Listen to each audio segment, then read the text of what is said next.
And Joseph was brought down to Egypt.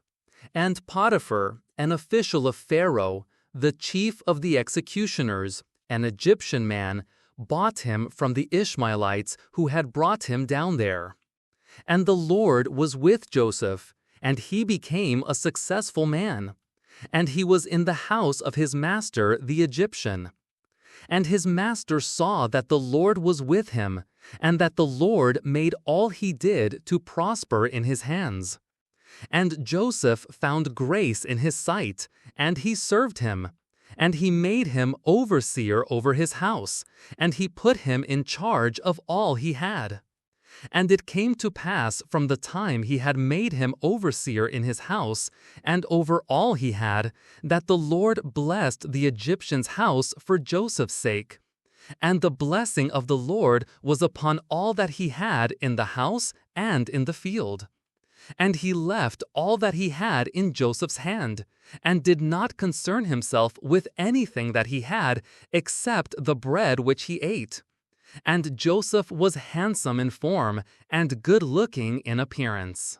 And after these things it came to pass that his master's wife cast her eyes upon Joseph, and she said, "Lie with me."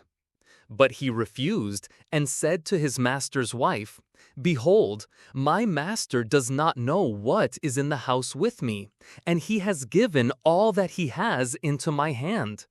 There is none greater in this house than I, neither has he kept back anything from me except you, because you are his wife.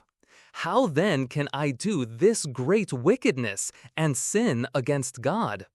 And as she spoke to Joseph day after day, he did not listen to her to lie with her or to be with her. And it came to pass on a certain day that he came into the house to do his work, and none of the men of the house were inside. And she caught him by his robe, saying, "Lie with me." And he left his robe in her hand and fled, and got out of the house.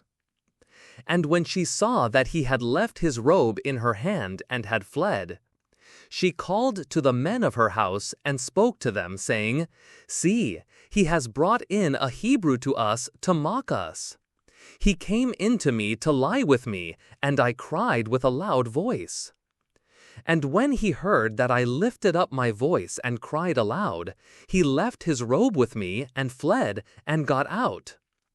And she laid up his robe beside her until his lord came home. And she spoke to him according to these words, saying, The Hebrew servant which you have brought to us came in to me to mock me.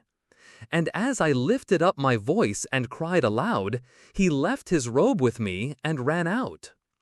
And when his master heard the words of his wife which she spoke to him, saying, Your servant did this to me, his wrath was kindled. And Joseph's master took him and put him into the prison, a place where the king's prisoners were bound, and he was there in the prison. But the Lord was with Joseph, and showed him mercy, and gave him favor in the sight of the keeper of the prison. And the keeper of the prison gave all the prisoners in the prison into Joseph's hand, and whatever they did there was his doing. The keeper of the prison did not concern himself with anything under his hand, because the Lord was with Joseph, and whatever he did, the Lord made it to prosper.